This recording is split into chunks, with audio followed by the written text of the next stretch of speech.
రేపు చేయాలని పోలేదంట, ఆ ఉద్వేగపూర్వకంగా తాగారు కాబట్టి రేపు చేశారంట. తల్లిదండ్రులు బాధ్యత తీసుకోవాలంట పిల్లలది. వీళ్ళొచ్చి ఇప్పుడు మాకు సూక్తి ముక్తావలి శ్లోకాలు చెప్తున్నారు ఇక్కడికి వచ్చి కూర్చొని. అండ్ బేసిక్ థింగ్ మాట్లాడదాం. అనంతబాబు అనే వ్యక్తి నేనే చంపాను, నేనే డోర్ డెలివరీ చేశాను అని కారు దగ్గర వచ్చి చెప్పిపోయాడు. నిజంగా ఆయన గొప్పగా చెప్పాలి, వీళ్ళ పార్టీ దరిద్రం పట్టింది కాబట్టి. అటువంటి వ్యక్తి చెప్తే ఒక సస్పెండ్ ఆర్డర్ గానీ కలిసి వదిలిన యాక్షన్ గానీ, అతనికి శాల్వాలు కప్పి బ్రహ్మరథం బట్టి తీసుకొని వచ్చారు వీళ్ళ పార్టీలో. వీళ్ళు ఈ రోజు మాట్లాడేది రైట్ గారు. అమ్మా మీరు చెప్పినప్పుడు నేను సూక్తులన్నీ విన్నాను. 2 minutes మేడం, 2 minutes వారు మాట్లాడడానికి నెక్స్ట్ మీరే నువ్వు చెప్పులేమ్మా, నీ సూక్తులు నువ్వు చెప్పులే కానీ నేను ఇక్కడ ఈ పాయింట్ రైట్ చేద్దామని చెప్పమ్మా. నీ సూక్తులు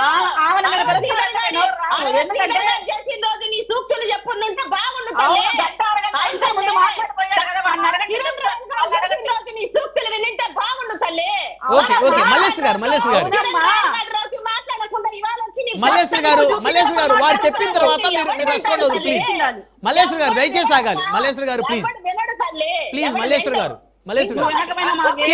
కీర్తన్ గారు మీరు కంటిన్యూ చేయండి. కీర్తన్ గారు కంటిన్యూ చేయండి. బ్రహ్మనాయుడు గారు ఇక్కడ నేను ఆవిడకు అడ్డురాడని కాదు, ఆవిడ పాపం ఎమ్మెల్సీ ఎవరైతే ఉన్నారో అతన్ని సస్పెండ్ చేసి 6 నెలలు మా ప్రభుత్వంలో ఉన్నప్పుడు జైలుకి వెళ్ళాడో లేదో తెలుసుకొని మాట్లాడు.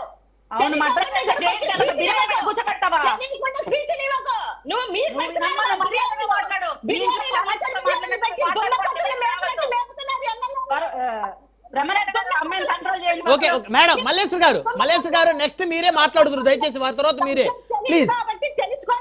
మల్లేశ్వర్ గారు ఓకే ఓకే ఓకే చెప్పారు కదా ఇంకా వదిలేసండి. కీర్తన్ గారు కంటిన్యూ చేయండి. క్రాస్ టాక్ వద్దండి. కీర్తన్ గారు కంటిన్యూ చేయండి. ఒకటే విషయం గుర్తుపెట్టుకోండి, ఈ అమ్మాయి ప్రవర్తన ఎప్పుడు ఇలాగే ఉంటుంది. ఓకే ఓకే వ్యక్తిగతంగా వద్దు మేడం, వ్యక్తిగతంగా వద్దు. వ్యక్తిగతంగా మీరు ఒకరినొకరు మాట్లాడుకోండి.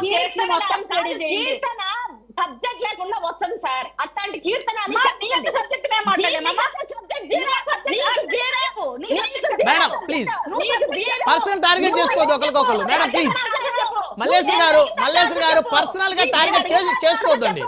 కీర్తన్ గారు మీరు ఒకరినొకరు పర్సనల్ గా టార్గెట్ చేసుకోవద్దు. జరిగింది చాలా దారుణమైన ఘటన. ఆ ఘటనను మళ్ళీ పునరావృతం కాకుండా ఎలాంటి చర్యలు తీసుకోవాలో ప్రభుత్వం దాన్ని మాట్లాడుతుంది. కాదు బ్రహ్మనాయుడు గారు, మీరు టీడీపీ వాళ్ళని అడగండి, జనసేన వాళ్ళని అడగండి. ఏ రోజైనా ఈవిడ కన్సర్న్ అయ్యి ఒక వాటి మీద కరెక్ట్ గా మాట్లాడుతుందని అంతగా విషయం గురించి క్లియర్ గా చెప్పాను. అతనే యాక్సెప్ట్ చేసిన తర్వాత మర్డర్ నేను చేశాను ఒప్పుకున్న మేడం ప్లీజ్ మేడం మీరు పర్సనల్ గా ఒకరికొకరు టార్గెట్ చేసుకుని మాట్లాడుతూ దయచేసి. ఓకే మల్లేశ్వర్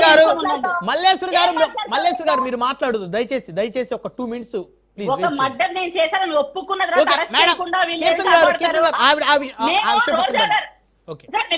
నేను ఎప్పుడు మేము ఈ ప్రభుత్వంలో వచ్చిన తర్వాత ఎవరిని సమర్థించలేదు సార్. ఫస్ట్ థింగ్ గుర్తుపెట్టుకోండి, మేము టీడీపీ అయినా కూటమి అయినా వ్యవస్థలో వాళ్ళెవరో ఆ టైంలో